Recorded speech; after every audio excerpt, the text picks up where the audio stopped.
My name is Janice Ryan Bryson. My family, I'm very proud of, we're part of Arizona history as well as Irish. My great-grandfather, William Ryan, came to America in 1879. He already had a brother and sister in Arizona Territory, and it took him 3 years. Came through the coal fields of Pennsylvania, through St. Louis, where we had an archbishop related to us there, and came on to Arizona Territory. He first had a job of carrying the mail between the Globe mining camp and McMillan, which was a big mining center, first for silver and then for copper. And then he started work at the Old Dominion smelter. And he married my great-grandmother, Anna Mary Maloney. She came from County Limerick. She lived on the Murphy farm. Her father had died when she was a very young girl, and her uncle Dennis, when they moved back to the family farm, she kind of grew up with him, and he promised her if he was successful, he would bring her to America. He met William and all the other Irish that was in Globe. He was very active in the community there, and he brought Anna, and she and my great-grandfather were married. It is a family legend. They were first white couple married by a Catholic priest in the Globe mining camp. I don't know if that's true, but it is the story. And then Dennis himself, my great-uncle, he went back to Ireland, stopped to visit the Ryans and say hello, and brought a wife back with him. I had a number of other relatives there, Sheriff Jerry Ryan and his brother and sister. I often wonder if someone didn't say, this is the place, and they all came. My grandfather, at one time when they sold the Old Dominion, was going to go back to Chicago, or excuse me, back to New Jersey, but he went to Chicago on the way to visit relatives. Dan Ryan there was a cousin. But in the end, thank goodness, they came back to New Mexico for a little while and came back to Globe. The Irish community there was very active. They wanted to build a Catholic church. They used to have St. Patrick's Day balls. They had Thanksgiving dinners because we had a lot of miners there that had no family, and they would have a big Thanksgiving dinner in the town square, and they raised money enough to buy the Baptist church, and then later they built 2 different Catholic churches, which just celebrated, and my great-grandfather, when they built the newest one, was on their committee. He belonged to the Elks Club, the Knights of Columbus. He loved baseball. He followed the Globe baseball teams all over the state. And he also he was a cattle rancher. He had a dairy. And then he started a drugstore. It actually started as selling periodicals. He started a drugstore. They had 4 of them, 2 in Globe, 1 in the town next to Miami, and 1 in the town of Superior. After World War II, they incorporated, and they actually built Ryan Evans drugstores, which had 32 drugstores when they moved to Revco, or sold to Revco in the mid-1960s. So I'm very proud of them that they did that. And Dennis Murphy was one of the few people. They lived in Globe where they were such, you know, smelter smoke and everything. A lot of Arizona people that were here, when they became successful, they moved on to California. I see that in a lot of the mining towns, the Brophies that were in Bisbee, the Shays that were in Jerome.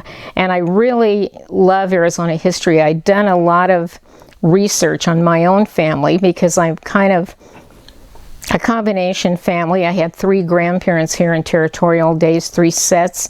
My Southern family came from, they were part Irish, but they grew up in South Carolina during the Civil War, came to Texas, on to Arizona. And then I had Mormon families on the other side, but my Roman Catholic Irish won out, so that's where I'm doing. And I very much enjoyed, in the book we showed at the beginning, Kathy Wood, the wife of the piper that played here, and I put the book together, and we have a lot of really nice, exciting Irish stories. And I'm here to tell the story of the Los San Patricios. During the Mexican-American War, when the troops were in Texas, many of the American troops were Irish, and they were Catholic, and they were treated very badly by their officers, and actually mistreated in many cases and made fun of. They suddenly realized before the battles started, that they were going to be fighting Catholic people that were themselves, and a number of them deserted from the American army and went over to the Mexican side. Those that did that were not punished when they were captured because the battles had not started, and I'm sure many of them probably hid out in Mexico also. But they did, the ones that deserted after the battle started. They've all fought together very hard. They were called the Los San Patricios, and they're very famous in Mexico. And when the war ended and America had won, they were hung, the ones that had started, they were hung in Mexico City. And they did sometime in the late 90s have stamps, both in the United States and in Mexico, honoring the Los San Patricios. And there was a movie made called One Man's Hero that tells their story also. And of course, some people do think, you know, they were wrong because they deserted the American army, but I think a lot of us of Irish descent, we look and we realize the struggle that they had within the army, and they didn't want to fight fellow Catholics. And so they are a very famous battalion that fought in a number of battles in the Mexican-American War. Bill O'Brien, that was one of the founders of the Irish Cultural Center here in Phoenix, started a Los San Patricios group. It was no membership, but he went with Felix Corona, and they had these lovely Mexican horses and they would do in parades, they would carry the Mexican flag, the Irish flag, and the American flag. The girls rode side saddle with those beautiful costumes, and they represented in the parades the Los San Patricios with a combination of Irishmen and Mexicans being together. And we also had several celebrations where we would have Irish musicians, mariachis from Mexico, and we would have folklorico Mexican dancers and our Irish dancers, and they were just lovely entertainment. And we're talking about Irish immigration. When I have gone back, I have a PowerPoint presentation that I do, and I always go back to some of the early immigration. Of course, we had many people immigrate prior to the Revolution, and the Revolution Army was really half Irish, many from what later became Northern Ireland Protestants. Some Catholics did come. It was more into later years that the Catholics began coming. And of course, when the famine Irish came, many of them, because of the circumstances of their life, were uneducated. They were very superstitious. Many didn't speak English. And when they landed in ports such as Boston and New York and Philadelphia, they were really people were disgruntled with them. There's always the famous made wanted, Irish need not apply.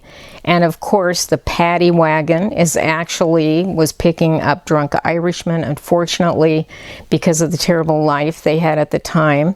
And I have read that many people that have studied this, they would have to stay pretty much where they landed because they had no money, and they went into the immigrant communities, the Irish immigrants, in the tenements, and it was usually 3 generations before they could come out. My great-grandparents did not come during the famine. They came later in the 1870s, and I do know that you had to apply if you wanted to be a citizen. I believe sometimes, I know with my great-grandfather's time in the 1880s, it was 3 years you had to live here, and you had to have 2 people that would vouch for you. He had his wife's uncle, Dennis Murphy, and his cousin, Sheriff Jerry Ryan in Globe, that vouched for him so he could become a citizen. And of course, that gave him the right to vote. And when you look at the voting records in Arizona, it's amazing when you see all of the countries that people came from.